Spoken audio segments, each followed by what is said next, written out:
Alright, alright, alright.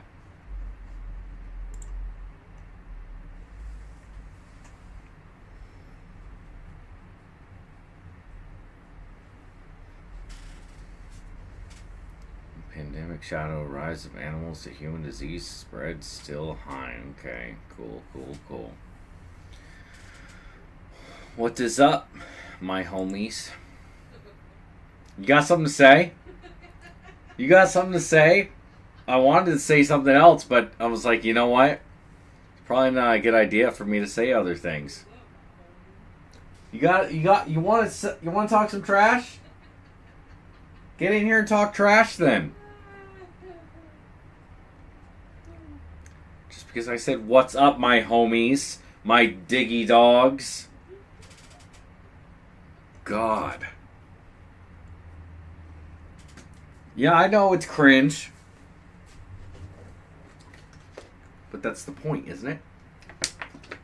Isn't the point to be purposefully cringeful? So, I saw this and I wanted to go over it because this guy kind of drives me nuts. And I like the South Park episode on this. South Park episode on this was pretty funny. These, what are they? I think the boat's called the Steve Irwin or something like that, isn't it? This guy, this animal welfare guy, let's see, Captain Paul Watson Foundation said that more than a dozen police boarded the vessel and led Watson away in handcuffs when it stopped to refuel. That's not good. Why? What did he do this time? Let's see. Can I hear this? Is it not coming out? What? Speakers, that should be alright. What's up, Silver? Yes, Whale Wars Captain. What's up, Silverbane? How you doing? Well, let's see. Is this showing up on this end?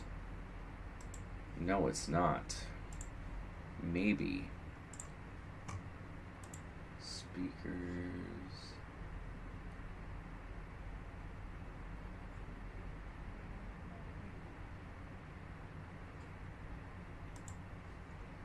Let's try this if I use a different speaker. There we go. Let's see. Does this work?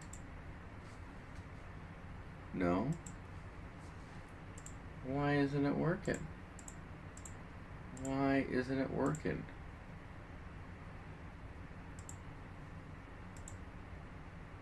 No? Huh.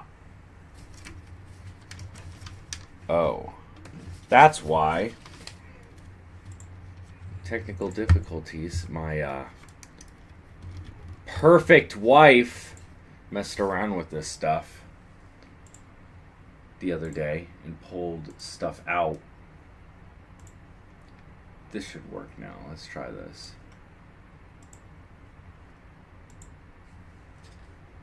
No? That's dumb.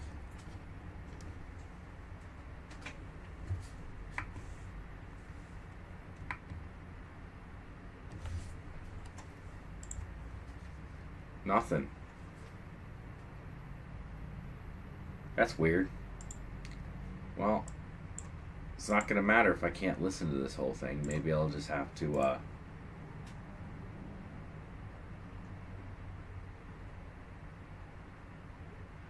yeah, I mean, it's the right ones. It's the right ones, so I guess I'm going to have to, figure it out later. Anyway.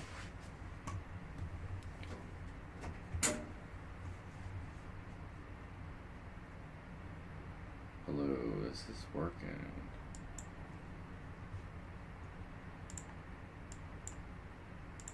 More American. Oh, Jesus Christ, that worked. Turn to NBC News than any other news Okay. organization. I figured that out. Let's back this up a little bit. Okay. Japanese have had a grudge against him and the sea shepherd from opposing him in Antarctica. I mean, I don't necessarily blame blaming them for what they do, but they do some crazy stuff. All right, let's hear this. Oh, is it just on this video? Oh, no audio. I've been messing around with this, wondering what's going on. It's just because there's no audio in this video. Okay. Well, that doesn't help me that well. So he gets arrested. I should have paid attention to that. Maybe I wouldn't be struggling here. All right. Berlin. Greenland Peace said they arrested a veteran environmental activist and anti-whaling campaigner on Sunday on international arrest warrant issued by Japan. Paul Watson was arrested when his ship docked in Nuuk, Greenland's capital. Nuuk? Is that how you say it? A police statement said. He will be brought before a district court with a request to detain him pending a decision on his possible extradition to Japan, the statement said. The Captain Paul Watson Foundation said that more than a dozen police boarded the vessel and led Watson away in handcuffs when it stopped to refuel. The foundation said the ship, along with 25 volunteer crew members, was en route to the North Pacific on a mission to intercept a new Japanese whaling ship. I did cover that ship very recently. They're going to harvest fin whales, I believe is what it was now. The arrest is believed to be related to a former red notice issued for Captain Watson previous anti-whaling interventions in the Antarctic region, the foundation said in an emailed statement. We implore the Danish government to release Captain Watson and not entertain this politically motivated request. Lockie McLean, what a name. Lockie McLean, the foundation director, said in a statement, Greenland is an autonomous territory of Denmark. Watson... Oh, my light just went out. However, it also has brought him into confrontation with authorities. He was detained in Germany in 2012 on a Costa Rican extradition warrant, but skipped bail after learning that he had also sought for extradition. He was also sought for extradition by Japan, which has accused him of endangering whalers' lives during operations in the Antarctic Ocean. He has since lived in countries including France and the United States. Watson, who left Sea Shepherd in 2022 to establish his own organization, was also a leading member of Greenpeace, but left in 1977 amid disagreements over his aggressive tactics. You know, if your tactics are too aggressive for Greenpeace, you're a little wacky. According to this foundation, Watson's current ship, the M.Y. John Paul de Joria, was due to sail through the Northwest Passage to the North Pacific to confront a newly built Japanese factory whaling ship, a murderous enemy devoid of compassion and empathy, hell-bent on destroying the most intelligent, self-aware, sentient beings in the sea. Okay, so what did he... No reason to engage in any whaling, commercial, private, or in the name of science. It's just greed. I agree with you. Whaling is not a good thing. It's not. Unfortunately, if a country wants to do it, there's very little you can do to stop them. There's physically harming somebody is still not an answer, even if you don't like the whaling situation, which I understand. But what he does is usually not the answer. I wonder what he did. So what his name is... Oh my god, what was his name again? Watson. Paul Watson. Okay. Let's see. What did Paul Watson do in Antarctica to the Japanese?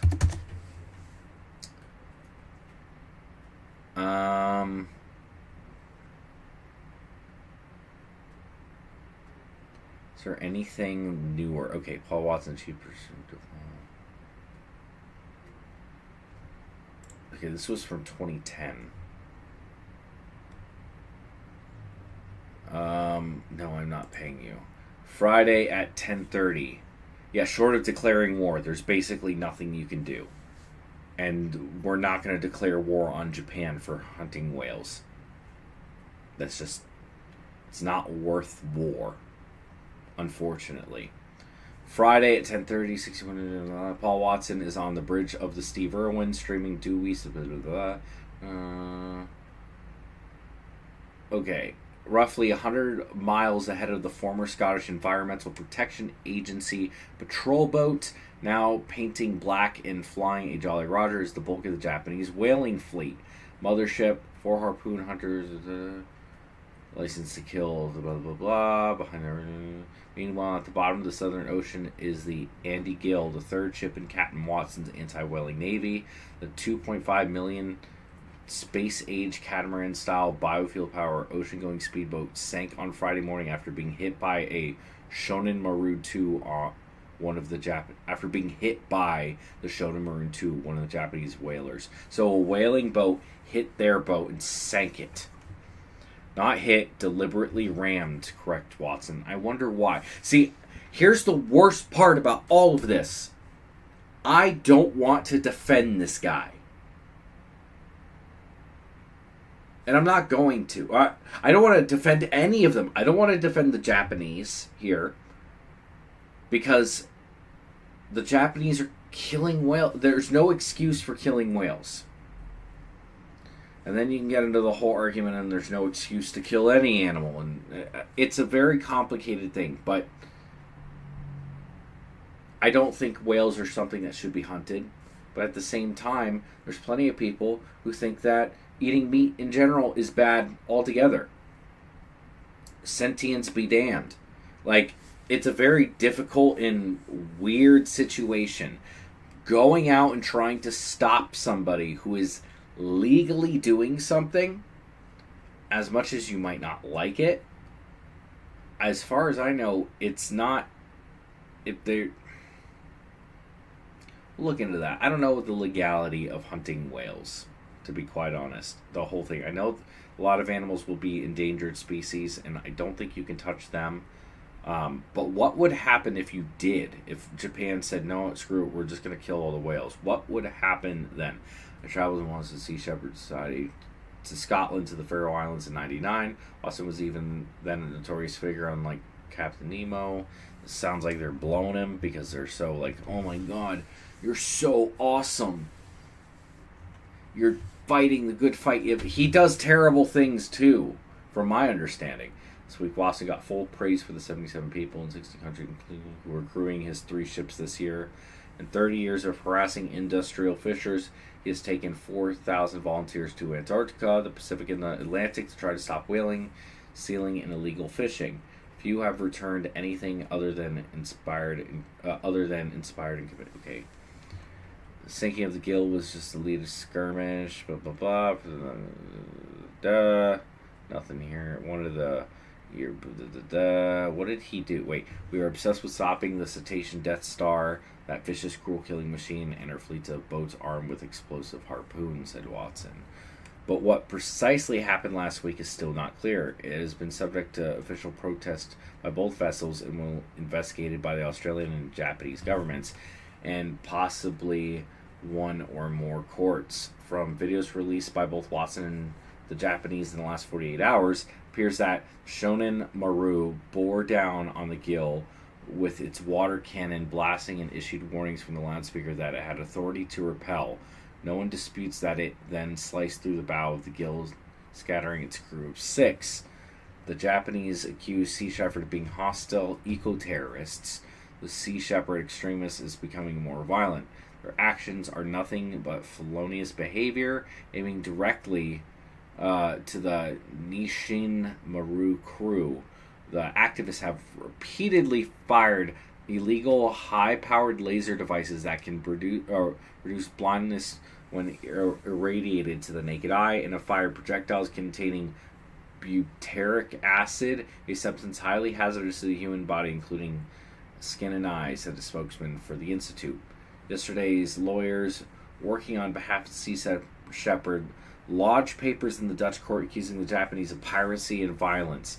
They, in turn, dismissed his statement as lies and accused Sea Shepherds of pollution and using bows and arrows. Jesus Christ. both anti-boating countries. This year, the Japanese fleet position was relayed to Sea Shepherd, not unofficially by the Australian Navy. Okay.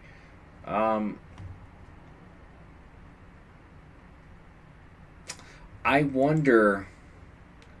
Sea Shepherd arrested. Okay, that's fine. What?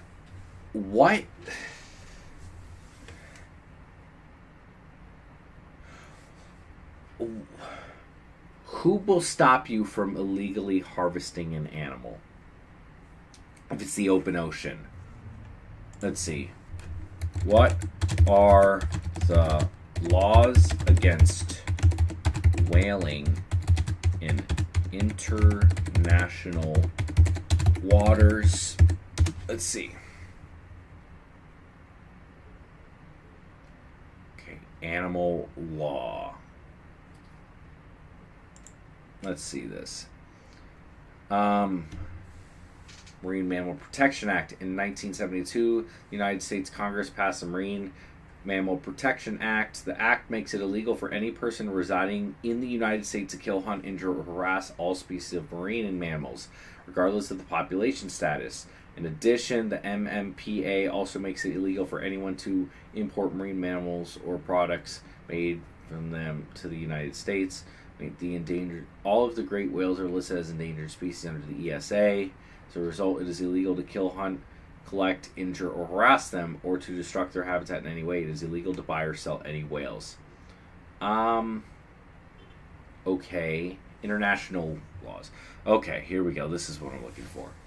In 1946, the International Whaling Convention was established to oversee the management of the whaling industry worldwide.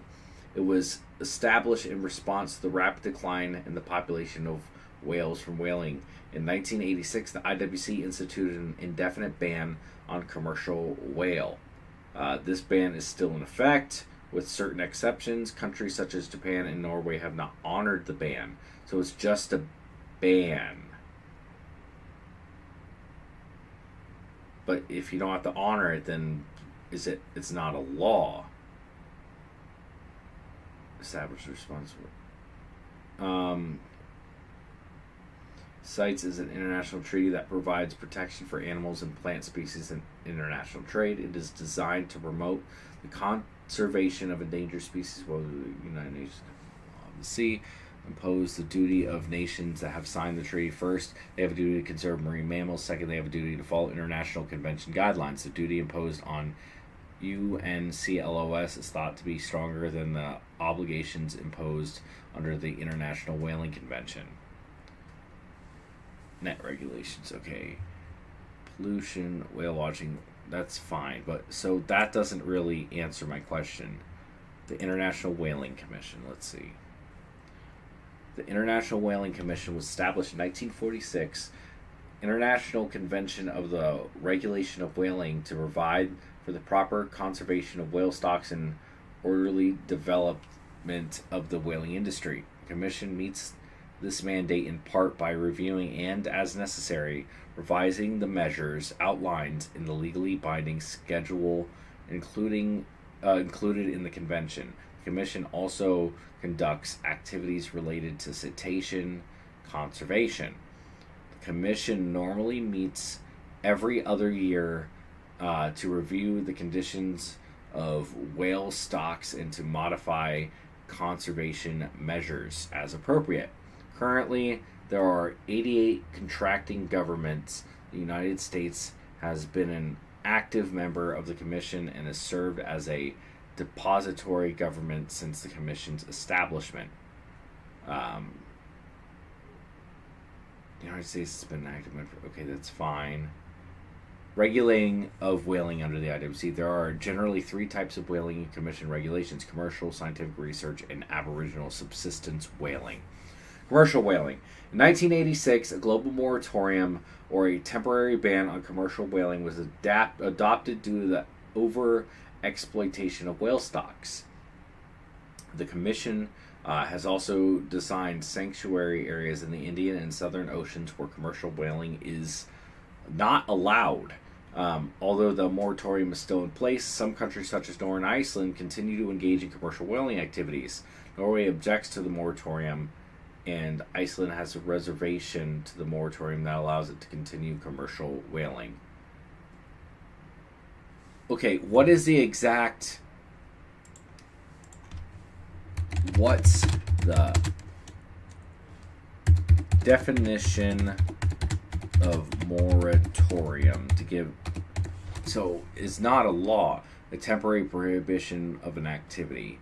Law, a legal authorization to debtors and postpone. So a temporary prohibition of the activity.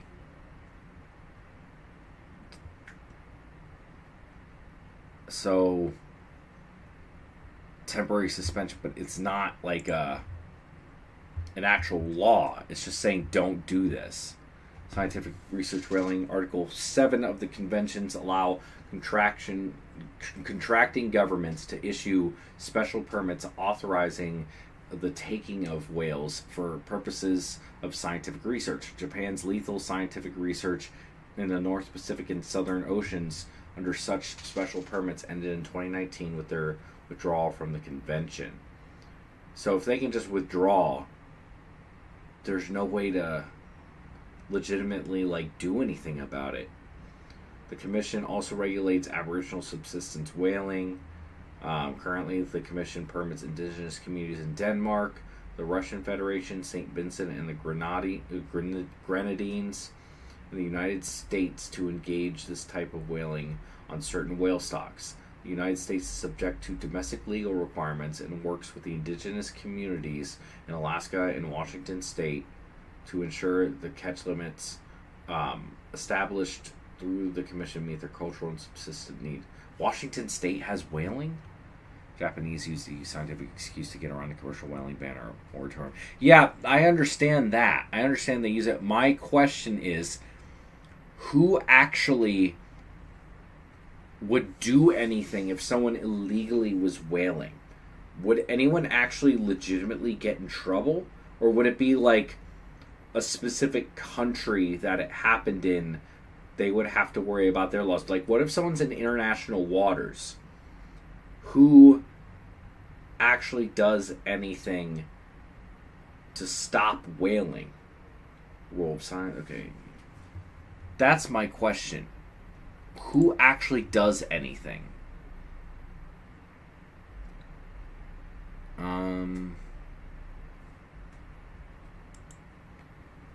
Because if no one's actually going to do anything, does any of it matter? The future of cetaceans in the changing world, international amendments, report of whaling activities conducted by nations of Iceland's message from the President of the United States. One of the tribes in Washington conducts a whaling ceremony. I didn't know that. I knew about the Inuits in Alaska. International protection, marine hearing and market. Okay, no, that's not helping commercial whaling. International Convention for the regulation of whaling. Establish a new. Okay. That's not helping me. So, who prosecutes whalers in international waters? Who enforced the International Convention for the Regulation of Whaling? Okay, here we go. Hopefully this is it. Preservationist NGOs, as well as by much general public opinion, whaling in any form is seen as an unnecessary and indeed immoral activity which should, at least as an eventual objective, be permanently banned. Okay, one of the factors that has been suggested as detrimental to the effectiveness of the Whaling Convention is its advanced age. The ICRW was negotiated and structured almost 70 years ago, and its main provisions were based on two pre-war treaties from 1931 and 1937. The basis structure of the convention reflects the approaches to environmental matters for the period when it was negotiated, and as such, it was not based on principles that characterize the contemporary approach to environmental protection. It may be argued that the imposition of the moratorium on whaling and its continuation is an expression of the application of the precautionary principle within the IWC. One of the major weaknesses of the ICRW is its very rudimentary international enforcement mechanism. The main responsibility for the enforcement of the provisions of the convention remains with the parties to the convention. According to Article 4, a state party to the ICRW is in charge of its enforcement in respect to actions of persons under its jurisdiction as for the prosecution of its violations. So, from reading that, my understanding is that the only, like, if somebody is caught whaling illegally, the only ones that can actually do something about it are, like, if they're in a certain area's waters. So, like, if someone was whaling in the United States could prosecute them. But what about international waters? The IWC now has to attempt to operate as a forum within its irreconcilable conflicts of interest are resolved. The aspirations of the whaling nations as they stand at present simply cannot be met without some level, however contained, of resumption of commercial whaling.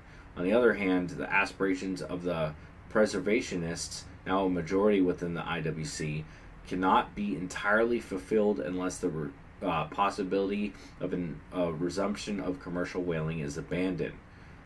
Therefore, the most important and daunting question is whether the ICRW is still a relevant international instrument, or whether would it have to be revised or even abandoned as an absolute treaty, given that it is falling short of meeting the current set of needs of the parties to it.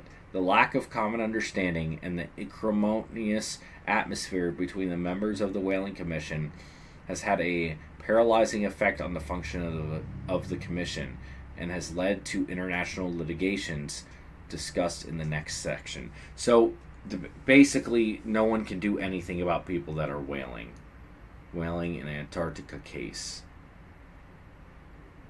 Okay, one of the most incendiary questions under the ICRW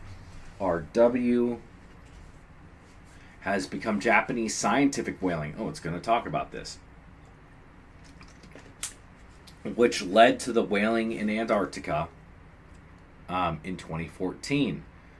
The judgment and its implications. Okay, both Australia and New Zealand alleged that Japanese scientific whaling was in fact not in purpose of scientific whaling. The court agreed and ordered Japan to withdraw all pending scientific permits. The court's judgment only applied to this particular scientific whaling by Japan and will not affect any future whaling. In its judgment, the ICJ reiterated its view of JARPA 2 appeared to involve activities that could broadly be characterized as part of scientific research, but that the evidence was insufficient to establish that the program's design and implementation were reasonable in relation to achieving its stated objectives. The ICJ concluded that the special permits granted by Japan for the killing, taking, and treating of whales in connection with JARPA 2 had been for purpose of scientific research. However, the ICJ was in the view that Japan had met the requirements of paragraph 30 of the Schedule 2 International Conventions for the regulation of whaling with regard to JARPA 2 program. Okay. So they were, like, questioning it. That's fine. Judgment whaling in Japan. Oh, wait. The question to whether ICJ is in appropriate forum to discuss scientific questions concerning whaling is Eros. Both judges, Wanda and Abraham, suggested that the ICJ lacked the required expertise to do so. Okay, there's also the issue of application of standard objective reasonableness. What was the role of the ICJ in applying such a standard in this case, engaging in de novo review or leaving this to the discretion afforded to states issuing permits, which is subject to review by the scientific committee? Okay. Lawyers frequently do not feel comfortable with science. Certainly, whaling issues cannot be discussed without science in the whaling case. All the experts appearing before the court were scientists, and their evidence played a fundamental role in the court's judgment. The functioning of the IWC is based on science, and one of the main issues that has been repeatedly raised in connection with its work is the purported lack of sound scientific basis for decision-making.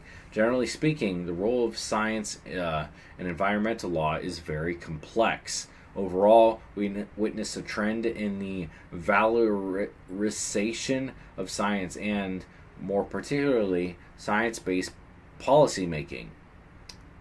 Your shorts make me sick. Cool. I'm glad.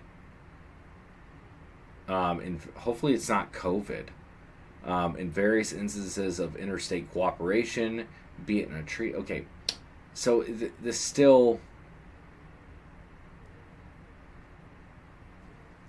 Is that why the Sea Shepherd has to be the one to do any of this stuff? International Convention of... How does maritime law... Wait. Maybe this... How does maritime law enforcement work in international waters? Maritime law enforcement and the laws of the seas are regulated by a number of different countries. In addition, there are several international agreements for extending laws to international waters. International waters or the high seas make up a large portion of the waters found on Earth. While some people...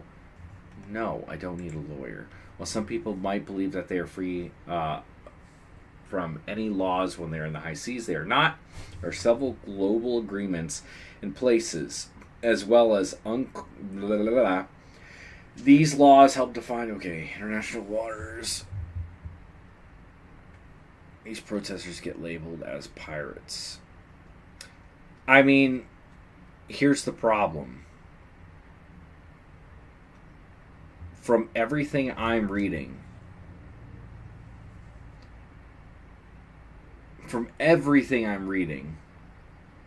I don't think not one country has legal jurisdiction over international waters.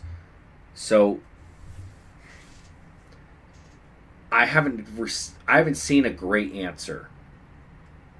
This means that there are certain situations where a nation can exert its law over national waters. Okay. I don't think, legally speaking, there's much that anyone can do about Japan whaling in international waters. I don't think there's really anything that can be done. The lovable pirates, the legal implications, the law and policy. Wait.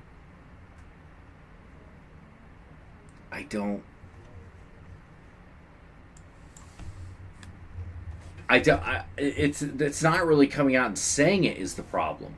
Who prosecutes whalers in international waters?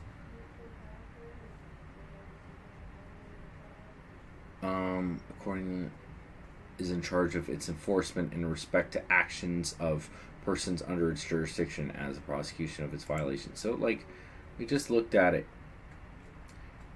A state party to the ICRW is in charge of its enforcement in respect to actions of persons under its jurisdiction as from prosecution of its violation. So, it doesn't look like there's anything that can really be done if Japan wants to whale. And if that's the case, if there's legally nothing that can be done, and the Sea Shepherd, the protesters, whatever, they go out and they try to stop the Japanese, technically the protesters would be breaking the law. Because you can't just attack somebody or stop them from doing something that's technically not enforceable. I don't agree with it, but that doesn't matter. Let's see. ICRW.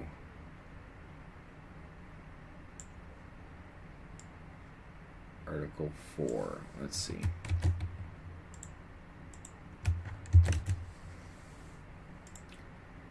Okay, that's not helping. That's the same article. International Convention of Regulation of Whaling.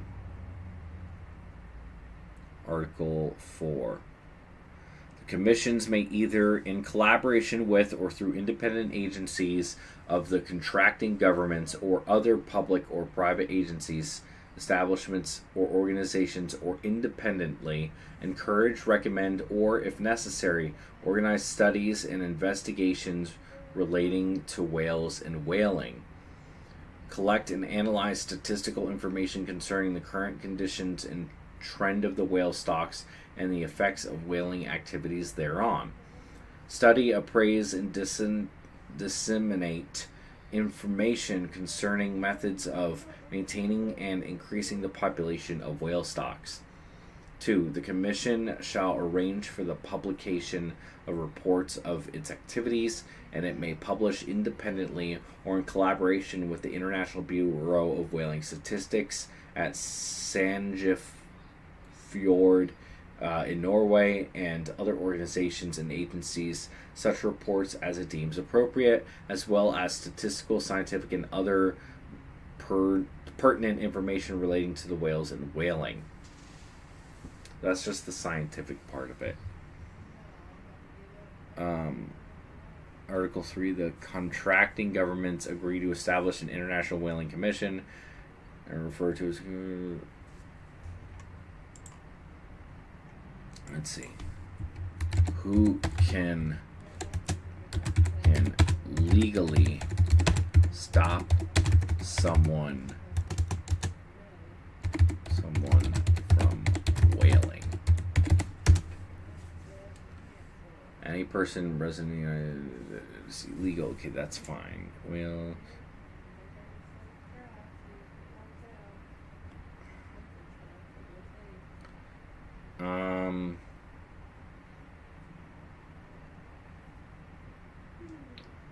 yeah, but despite a worldwide ban, that's not a law, though, is it?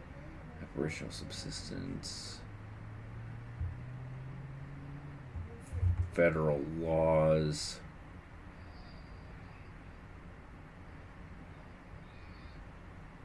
If you killed a whale in the United States, the United States would do something, but prohibits the taking of any animal within the sanctuary, the marine endangered species. The ESA prohibits the take of threatened or endangered species in U.S. territorial waters. Okay. Yeah, but this doesn't mean anything. Who prosecutes people who kill endangered species in international waters? How you doing, Brett?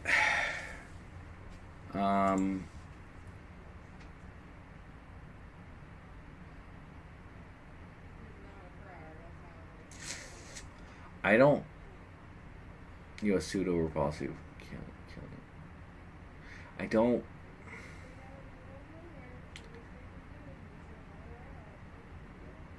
Lysiak challenge to policy on prosecuting India. I don't think none of this stuff is going to help.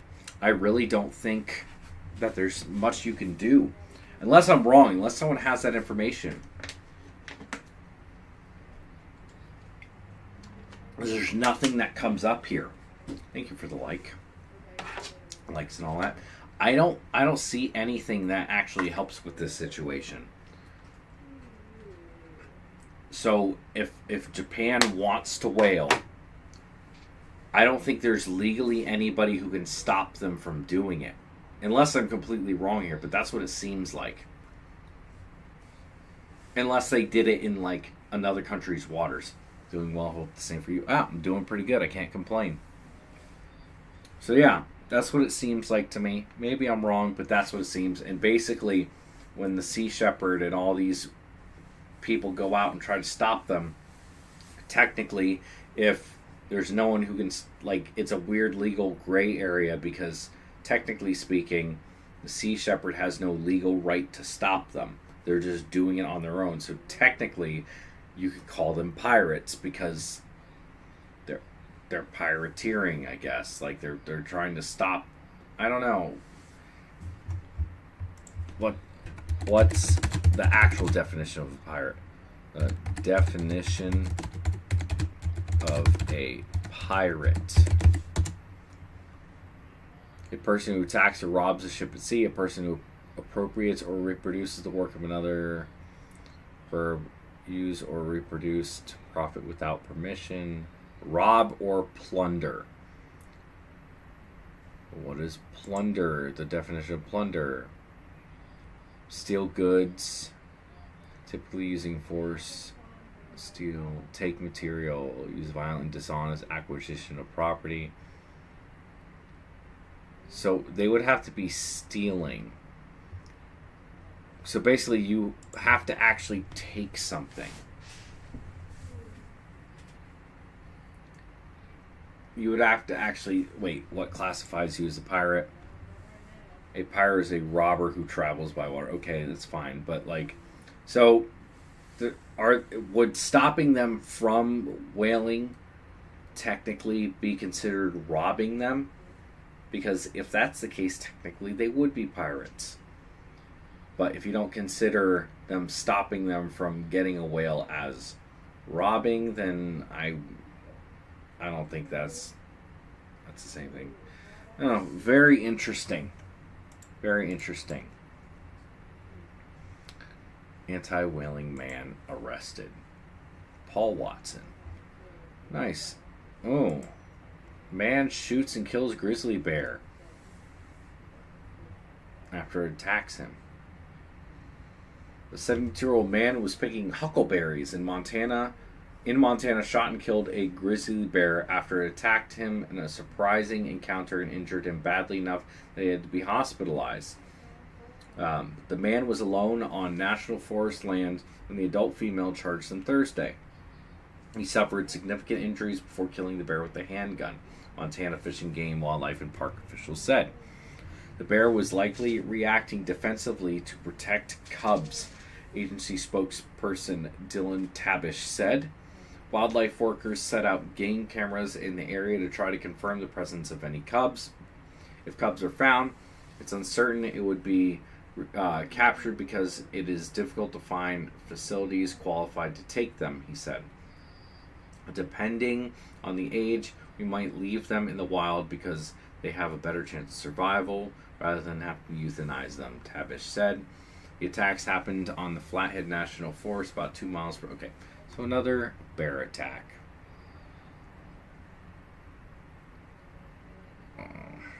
More of this stuff is happening. Just more and more people are going out and...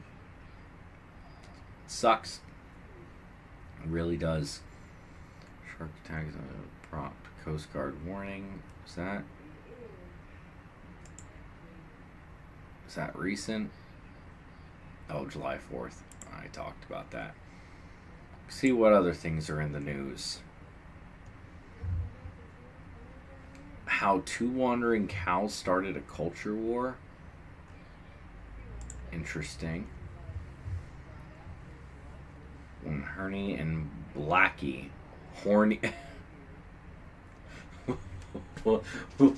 When Horny and Blackie strayed from their pasture, they set out a chaotic chain of events involving death threats, chicken rustlers, and Joaquin Phoenix. The town of Newfane, New York hasn't been the same. Horny and Blackie are the names of cows. Is it just because of their names?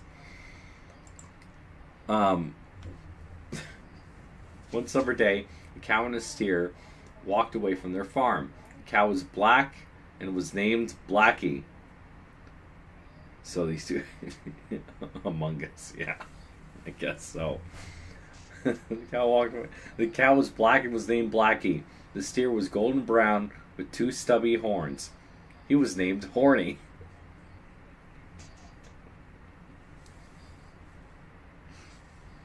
Oh man. Nobody knows when the cows got out or how. They crossed the field and rode and wandered onto a neighbor's yard. This type of thing sometimes happens in rural western New York, where pastures and farms stretch for miles. But Horny and Blackie had crossed not into another farm, but into an animal sanctuary whose owner saves farm livestock from slaughter and encourages visitors to become vegan. What? Cringe.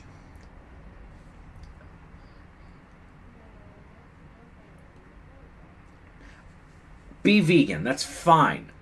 I'm not trashing you for being vegan. Whatever. I'm obviously out of shape. I eat things that aren't good for me. But when you start telling people to become vegan because it's like a moral thing, God, it's cringe. Like, Vegan Gains, I like Vegan Gains.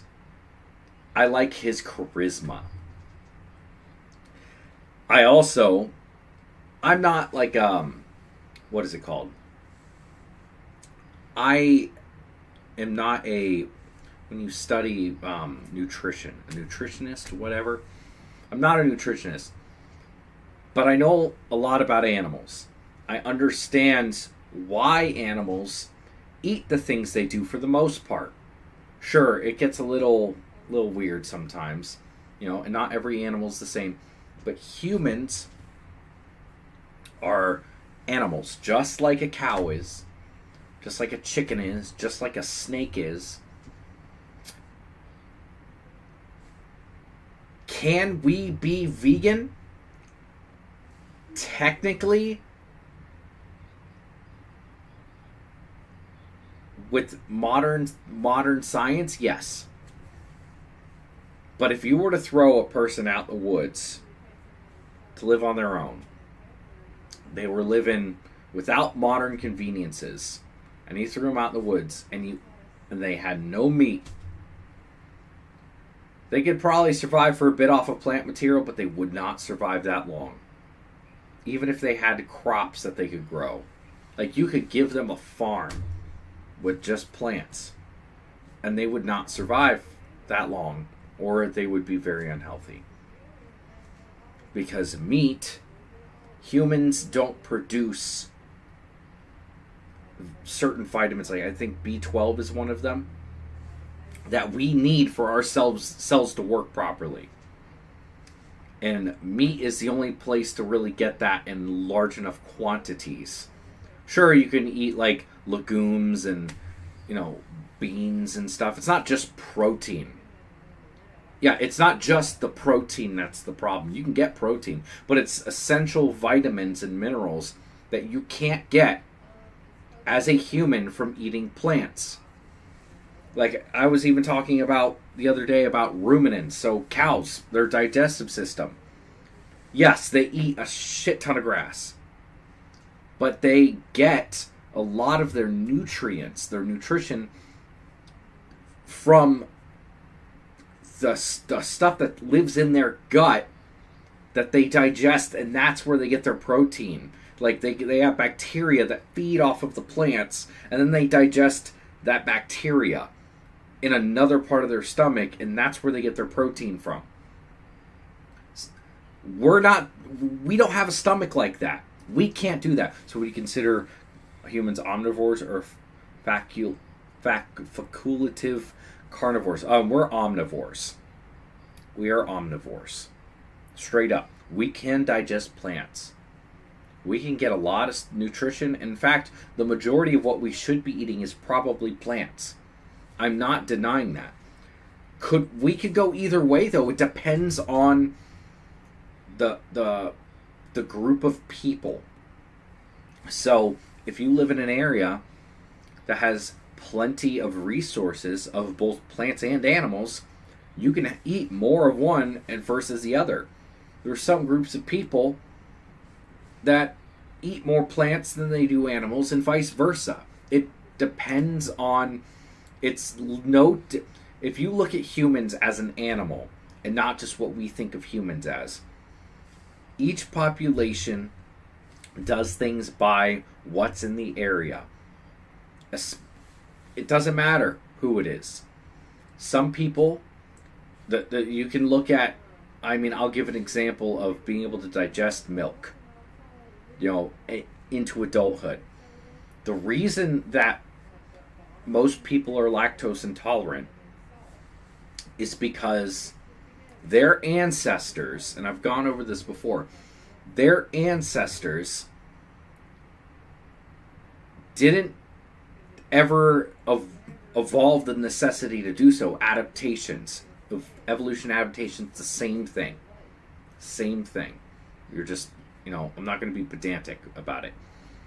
So their ancestors never adapted to be able to digest lactose into adulthood because they didn't need to. The reason that humans got that ability was, I believe it was in the Middle East. I did research on this a while ago. I don't remember the exact. I believe it was in the Middle East. And they would carry like goats and cows. I think it was goats. I want to say it was goats. And inside the stomach of the goat, they would, like a baby goat, they'd eat it, and there would be milk left over in there, and it would curdle, and it would turn basically the early form of cheese. And they would eat it because that's like, it tastes all right and it's nutritious. It's milk. It has nutrition in it. And they'd also, I believe they would carry the milk as well, because you'd rather deal with an upset stomach and farts, but you have sustenance there. You know that it's sustenance. And over time, people eventually adapted and got the ability to hold what babies can do, so they make lactase. That is it's a protein that binds to the lactose and breaks it down so that they can digest milk, or the lactose.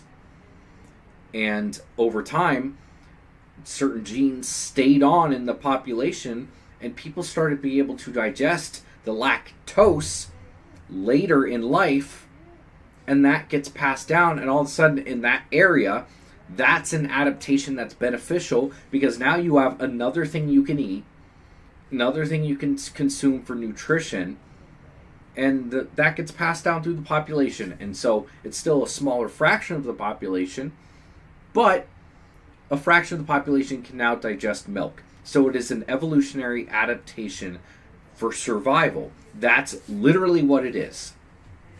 Okay? Humans lost our ability to take certain types of nutrients from plants as we evolved from primates that are more, that are herbivores. We lost the ability. Like, gorillas can subsist only on fruits and veggies, basically fruits and plant material. But they're evolved to do that. We basically lost that. Our small intestines are a lot longer than our large intestines. The large intestine is mostly used for breaking down plant material. The small intestine is better at taking stuff out of meat, basically. And it's a very complicated thing. But the point is that, and our teeth as well, we're adapted to be able to eat almost anything. But we're not adapted to really only eat one thing. And I will put plants under the one thing. We have to have, we're omnivores. We eat a lot of things. And so we're not specialized in eating that one particular thing, such as eating only meat has its downfall for some people too. your body has to completely go through a different process to be able to get the energy it needs out of only eating meat. It's possible. It's probably not the best thing for most people. Eating only plants, I know I'm going on a rant here, but eating only plants, you can survive on it, but you're going to be lacking something, since certain people will lack too much and they will become sickly, and it's not going to be good for them. Some of them might be able to, based on their genetic profiles. It depends on the person. But if the average person has both meat and vegetables in their diet, that's where it's a happiness. It's this little combination, because we're omnivores and we can eat both. Rant over. And so people who say it for a moral reason to be vegan, I can understand why. I can empathize with your feelings on it, but I don't agree with it. All right. The next morning, Tracy Murphy, the sanctuary owner, found the cows in her yard. She herded them into a pen, she said, and immediately notified the local animal control agency. 6 days later, an investigator with the agency came to check in on the cows. He interviewed people around the area and learned that a neighbor, Scott Gregson, was missing a heifer and a steer. Clearly, the cows discovered at the sanctuary belonged to Mr. Gregson. But when Mr. Gregson asked for them to be returned, Miss Murphy refused. On the advice of a lawyer, she demanded proof that Mr. Gregson actually owned the cows and demanded he pay $2,500 to settle a lien she claimed on the cows, reimburse the sanctuary for 9 days worth of hay, straw, and care. This happened not too long ago near me, except it was with a tortoise. I'll go into that in a second. This literally the exact same thing happened to a guy who lost his tortoise out of his yard, and a animal sanctuary picked it up. They found it, and then they charged him a certain amount per day to care for the animal. Oh, this is making me angry. Or, Miss Murphy suggested maybe her sanctuary could buy the cows, whom she was now calling Little Willow and Ishmael. That was 2 years ago. Since then, the case of the wandering cows has inspired death threats, rowdy protests, shadowy figures skulking the woods, intercessions by Fox News and Joaquin Phoenix, stolen chickens, county and state legislation, and a court battle featuring a rotating cast of lawyers, one of whom was convicted of a felony conspiracy to commit trespass in the liberation of ducks from a farm in California. Yeah, ransomed his own animal. Yeah, I'll go over in a second. In the town of Newfane, New York, population 3,200, has never been the same. Oh God. Before she came to own a 27-acre animal sanctuary, Tracy Murphy gave little thought to animals. She liked her home in Cheektowaga, a Buffalo suburb, and her job in banking. Then in 2004, she saw a billboard with a picture of a caged beagle used for product testing. God. The billboard disturbed her, so she searched the internet for animals abused by lab circuses and farms. What hit me the hardest was the cow, she said Miss Murphy, 61, describing Miss Murphy. Okay, so she's not married. Not going to get into that. Describing videos from the slaughterhouse. I had a nice life, but I wasn't happy. I kept saying that I wanted to move out to the country and I wanted to start a sanctuary. In January 2013, she finally did, buying a skinny rectangle of property in Newfane, 2 miles from Lake Ontario on the edge of a Buffalo-Niagara Falls metropolitan area. At the time, she quit her bank job and moved to the suburbs to her 27 acres. She adopted chickens and a turkey. At a farm auction, she paid $50 for a newborn calf. She named him Albert and hosted Kiss a Cow events, which attracted people to learn about veganism. The popularity of this event helped win grants to pay for the care of the residents of Asha's Farm Sanctuary. Okay, everyone wanted to come and see Albert, she said, hundreds of people. It was in the paper. A quarter mile away, Miss Murphy's neighbor, Mr. Gregson, was moving into his new home too. A New York State trooper He had left a small ranch home on a busy 2-lane highway outside the city of Niagara Falls, moving to a rambling colonial on a narrow roadway in Newfane. Miss Gregson liked the quiet, the rural setting, and the chance to raise farm animals of his own. This was our little retreat, said Mr. Gregson, 44. From his porch, he could see the woman across the road erect barns for an animal sanctuary. He didn't really pay much attention. Western New York is rich in animal rescue organizations, including at least one other farm animal sanctuary. He had some cattle, including Horny and Blackie. Mr. Gregson wanted to teach his 2 young children to care for livestock. And after grazing in a side pasture, a fattened and butchered cow could net a few $1,000s. Then 2 of his cows went missing. Mr. Gregson drove to the sanctuary to ask for his cows back on July 25th, 9 days after they went missing. He showed up with a fellow state trooper as well as animal control investigators and a member of his family.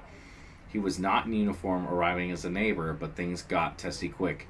Well, I'll come get the animals, Mr. Gregson said. No, you're not coming to get the animals, Miss Murphy replied.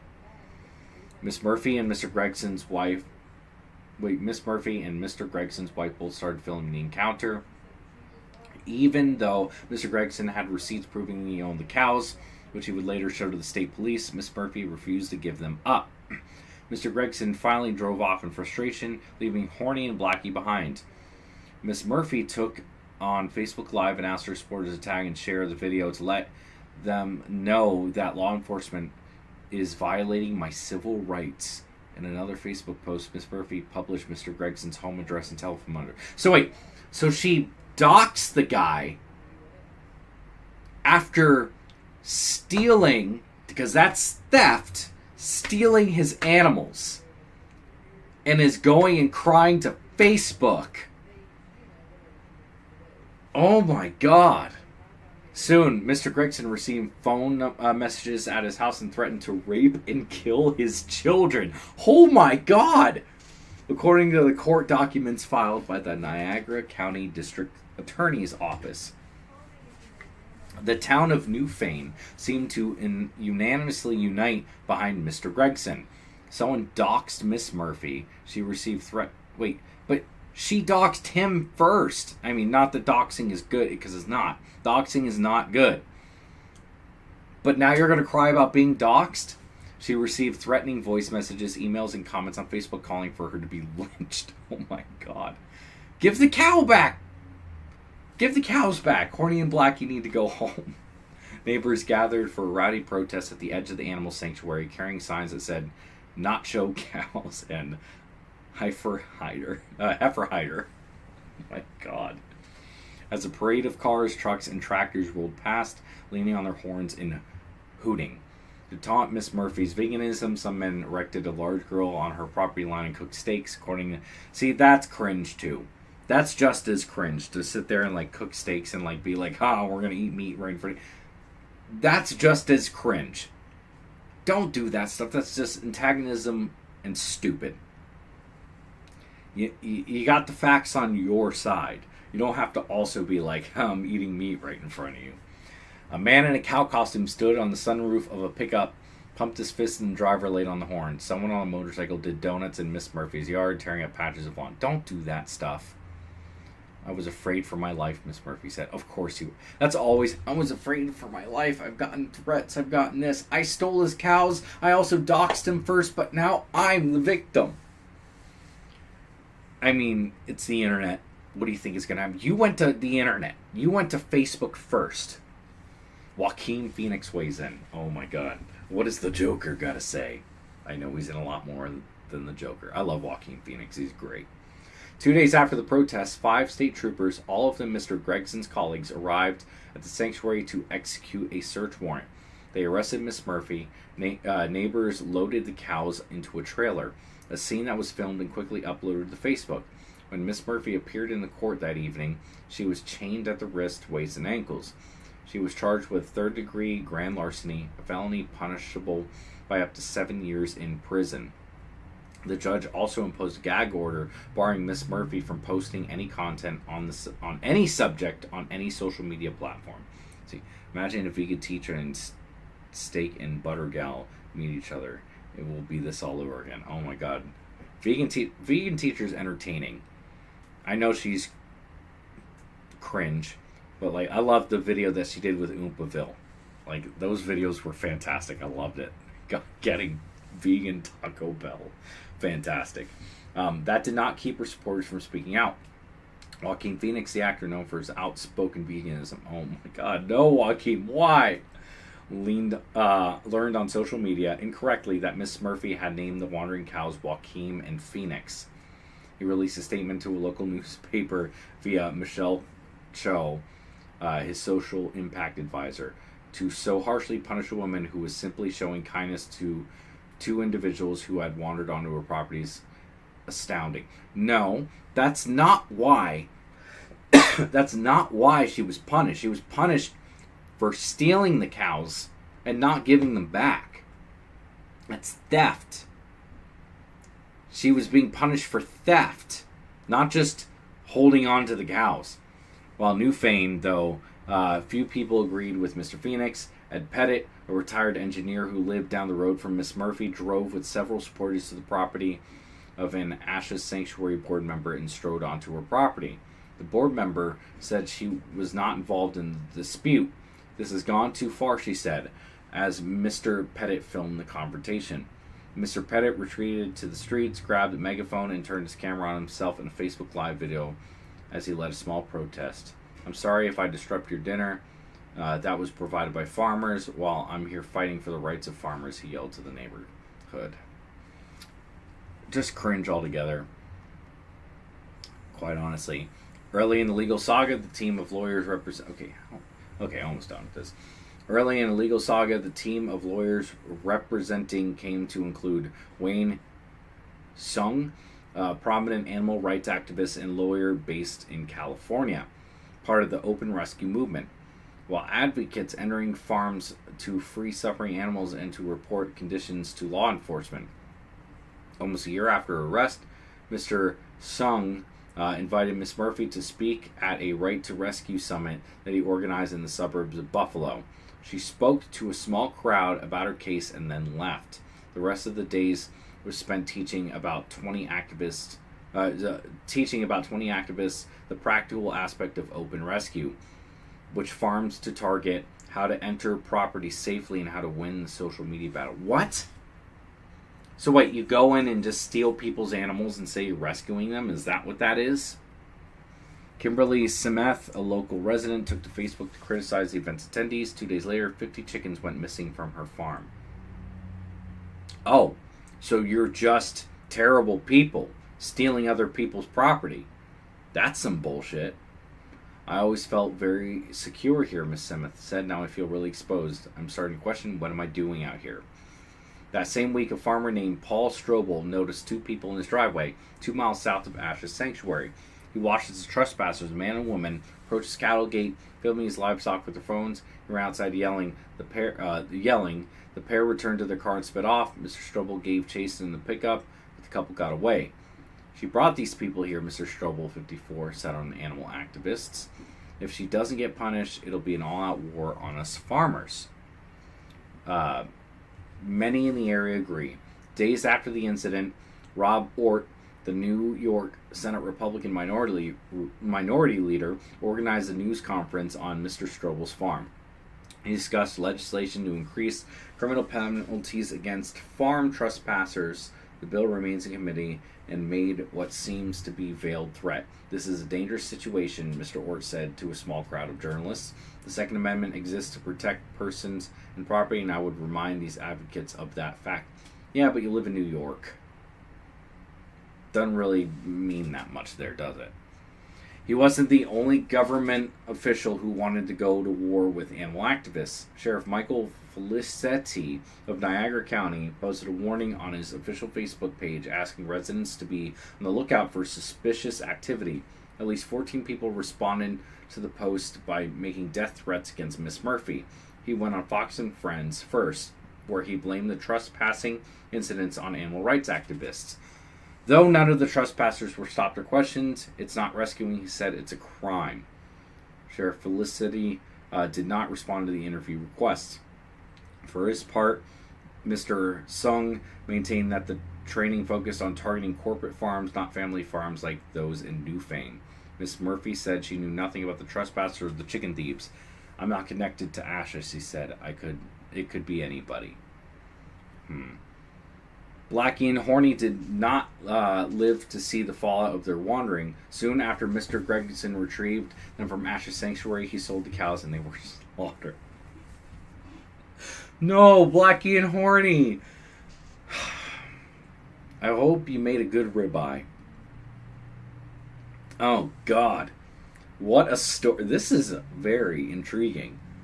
I'm enjoying this a lot. Just the degeneracy on both sides.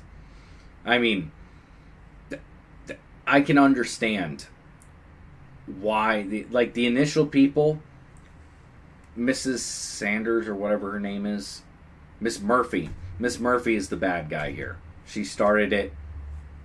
She stole the property, and she decided to go to Facebook to try to get sympathy, and it ended up blowing up, and people are going to do on the internet what people are going to do, unfortunately. I don't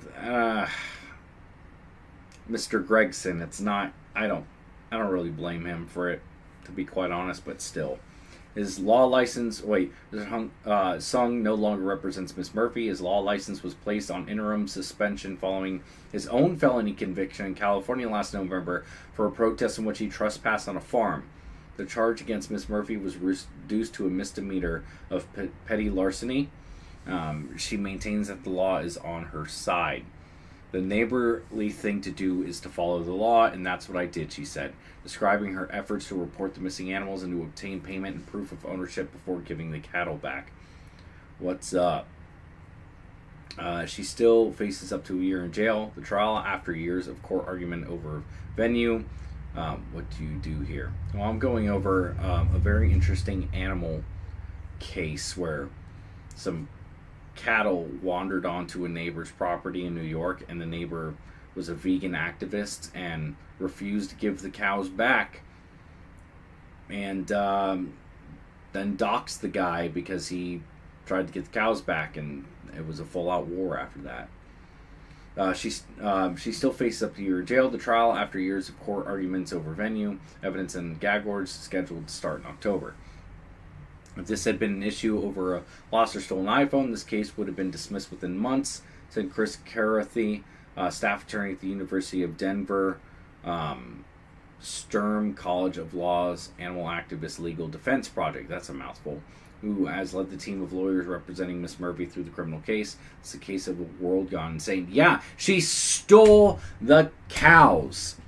He came over with the proof that you said that's all you wanted. He came over with the proof, with troopers with him, being like, hey, this guy wants his cows back because legally they're his. Here's the proof. And you said no. And then you went to Facebook to cry about it, and you didn't like when people started freaking out on you. And then you doxed the guy. I have no sympathy for you, Miss Murphy.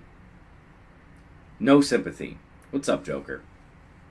Though the protests on the edge of the sanctuary have stopped, you can still find anti-Murphy yard signs around Newfane that read, support local farmers, not bullies.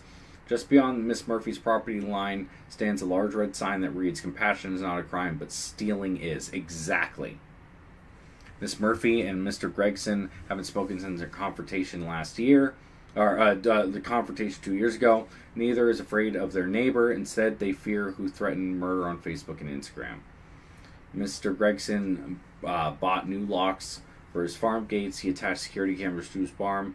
Miss Murphy did the same. Correction was made on July 21st. An earlier version of this article misidentified the charge that one of the Tracy Murphy lawyers was convicted of in a case of involving stolen ducks. The lawyer, Wayne Sung, was convicted of felony conspiracy to commit trespass, not the theft of ducks. It is also misstated that the consequence of Mr. Sung's convictions, his law license was placed on interim suspension. He was not disbarred. Okay. So, I said earlier, a very interesting story. I said earlier, let's see, Largo tortoise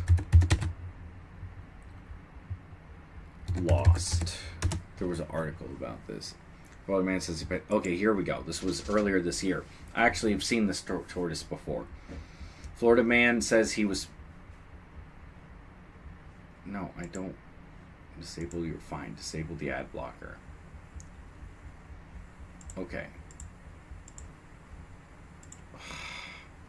No. I don't want to pay. Or disable my ad blocker. Man pays $1,000 for ransom. Okay. I had a pet tortoise once. Her name was... Okay, according... Okay, so... The guy lost his tortoise. He had to pay a $1,000 fee to bring back his beloved African sulcata tortoise, Shelby. Speaking of sulcata tortoises...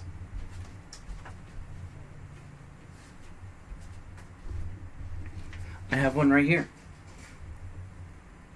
This is a sulcata tortoise.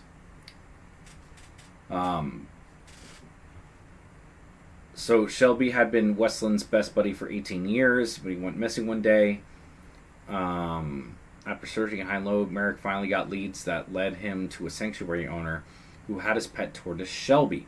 The owner confessed to having Shelby, but shockingly demanded payments for her safe return. That almost feels like ransom to me. Merrick even got the authorities involved, but eventually gave in to the owner's demand for cash for his pet tortoise. So basically, they...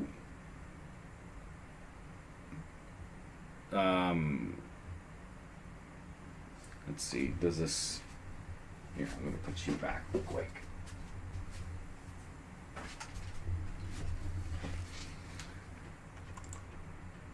See if it goes into it here.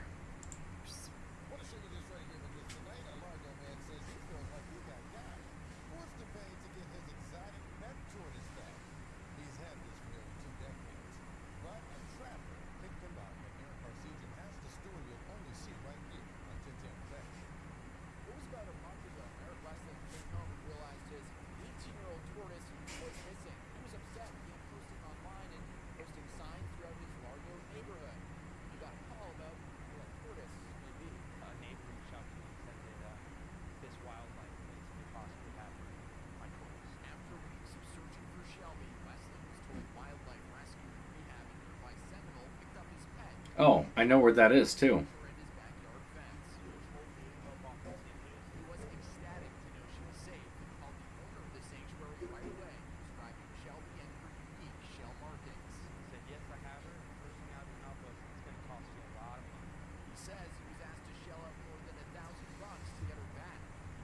So from what I remember about this place, it's like...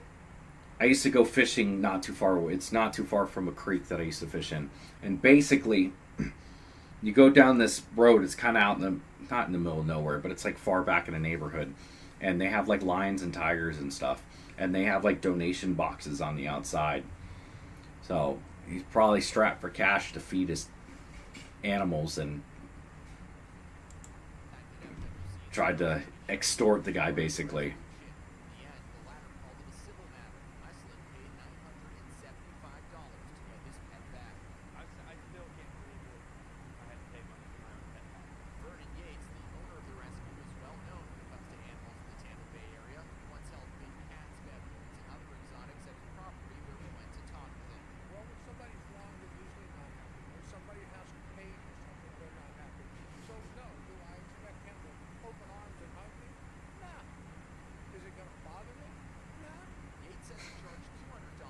God.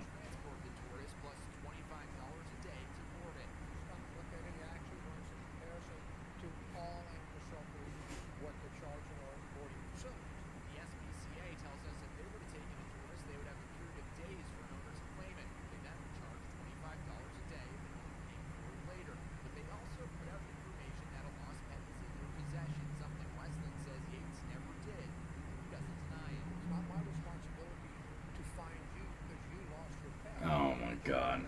So the price would have increased each day until Westland found out he was there. If he'd have called the next morning or that night, he could have gotten back for a hell of a lot less. I look at it like doing a bigger favor because Oh my God.